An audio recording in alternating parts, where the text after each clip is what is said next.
और वीडियो सबसे पहले अपने मोबाइल पर पाने के लिए बेल आइकन को दबाएं। देखिए, अखिलेश यादव जी को पहले पूरा संज्ञान में ले लेना चाहिए। उन्हें ट्वीट करने से उनके कार्यकर्ता होंगे या समाजवादी पार्टी के उनके कार्यकर्ता होंगे, और कहीं न कहीं जो वो कार्यक्रम था हमारा, एक नुक्कड़ सभा थी, उसमें एक कार्यकर्ता बार बार विधायक जी हमारे बोलने के बीच में टोक रहा था। तो मैंने कहा शांति से रहिए, मैं जवाब दूंगा। उनके बोलने के बाद मैंने उनसे पूछा हमने क्या मामला है, तो उन्होंने कहा कि मेरा इलाज का एस्टीमेट 10 लाख रुपए का बना था, आपने 50,000 रुपए दिलवाए। मैंने कहा जब एस्टीमेट बनता है, कोई भी बीमारी का एस्टीमेट बनता है, तो एस्टीमेट बनने के बाद में प्रधानमंत्री केयर फंड से यदि 2 लाख है तो 1 लाख मिलता है, यदि 5 लाख है तो 2.5 लाख मिलता है, यदि 6 लाख है तो 3 लाख मिलता है।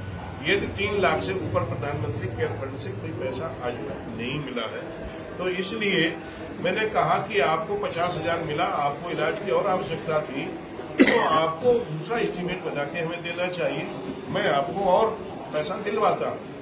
बोले कि नहीं, आपने पैसा नहीं दिलवाया। मेरे यहाँ कोई भी आए, किसी भी जात का है, किसी भी धर्म का है, किसी भी मजहब का है, मैंने कभी किसी को रोका नहीं।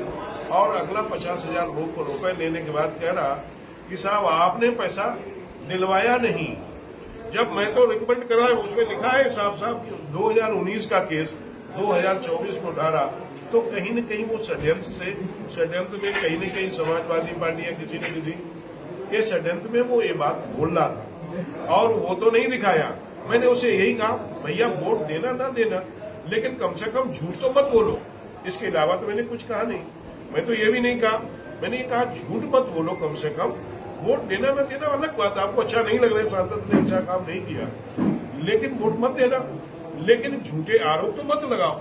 जो आदमी 100% श्रद्धा से 24 घंटे लोगों की सेवा करता हो, लेकिन वही आदमी कोई उसमें से कोई षड्यंत्र का शिकार होके किसी अपने निजी स्वार्थ में या लालच में आके वो मेरे ऊपर आरोप लगाए, तो मैं भी जनप्रतिनिधि हूँ, तो थोड़ा तो नाराजगी होना स्वाभाविक है। अखिलेश यादव ने एक्स किया है कि भाजपा के सांसद चुनाव रहते और ये जब पब्लिक में इस तरीके से बोल रहे हैं तो अकेले में किस तरीके की सौदेबाजी की बात कर रहे हैं। देखिए, अखिलेश जी को इस तरह की बयानबाजी नहीं करना चाहिए। पहले तो उन्हें जानकारी, वो उनकी माँ की बात कर रहे थे। दूसरा, ये हमारे व्यक्तिगत वो नहीं था, वो तो सार्वजनिक बात थी कि हम एक नुक्कड़ सभा में गए थे।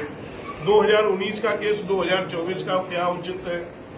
दूसरा, अखिलेश जी को जो किस तरह से भाषा प्रयोग करते हैं वो देखें। मैं तो कहना चाहूंगा, उनके लिए सूप बोले तो बोले, लेकिन चलनी को कम से कम नहीं बोलना चाहिए जिसमें 72 छेद है। अखिलेश जी स्वयं अपनी भाषा देखें, अपने कार्यकर्ताओं की भाषा देखें। मैंने भी देखा है उनका ए पुलिस, और किस तरह से भाषा बोलते हैं। ये हम नहीं कहना चाहते, कोई बड़े नेता है समाजवादी पार्टी के, इसलिए मैं उनके खिलाफ में ज्यादा नहीं बोलना चाहता हूँ। वो अपना देखें, अपनी पार्टी देखें। सांसद मुकेश राजपूत की तरफ भारतीय जनता पार्टी में उन्हें कहीं कीचड़ उछालने से कुछ मिलने वाला नहीं। उन्होंने ये भी कहा है कि समाजवादी पार्टी के लोग गरीबों की मदद करते हैं, जबकि भाजपा के लोग नहीं करते। अगर आते हैं तो फिर मदद करेंगे। देखिए, उन्होंने यदि गरीबों की मदद की होती तो गरीब उनकी यहाँ जमानत उत्तर प्रदेश में एक बार नहीं 2-2 बार जमानत जब्त नहीं करे होते। समाजवादी पार्टी की जमानत जब्त हो रही है, इस बार भी जमानत जब्त होगी। यहाँ तक कि वो अपने कैंडिडेट लड़ने के 80 में 80 अपने कैंडिडेट नहीं उतार रहे हैं। कभी बहन जी की तरफ हाथ बढ़ाते हैं, कभी कांग्रेस की तरफ हाथ बढ़ाते हैं, कभी किसी को हाथ बढ़ाते हैं, लेकिन वो अपने भी स्वयं में चुनाव लड़ने में सक्षम नहीं है।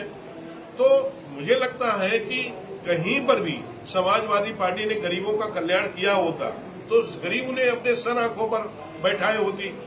उन्होंने गरीबों का शोषण किया, उन्होंने किस तरह से यहाँ डकैतियां डलवाई, कैसे जमीनों कब्जे कराए, कैसे उन्होंने भ्रष्टाचार किया, किस तरह से गुंडागर्दी की, भैंसे खुलवाई, चारे का उन्होंने खेतों में कब्जे करवाए, फसलें कटवाई, ट्रैक्टर छिनवाए, ट्रैक्टरों की फिरौती कराई। ये सब होने के बावजूद तभी यहाँ के लोग जानते हैं समाजवादी पार्टी आ जाएगी। वो 10 साल से भूखी बैठी हुए समाजवादी पार्टी के नेता, वो पहले तो ट्रैक्टर ही खाते थे या कहीं भैंस को चुरा ले जाते थे। आज कहीं ये सत्ता में आ गए तो हमें भी ना कहीं खा जाए, ऐसा लोगों के मन में भय है। इसलिए अब उत्तर प्रदेश में समाजवादी पार्टी नहीं है।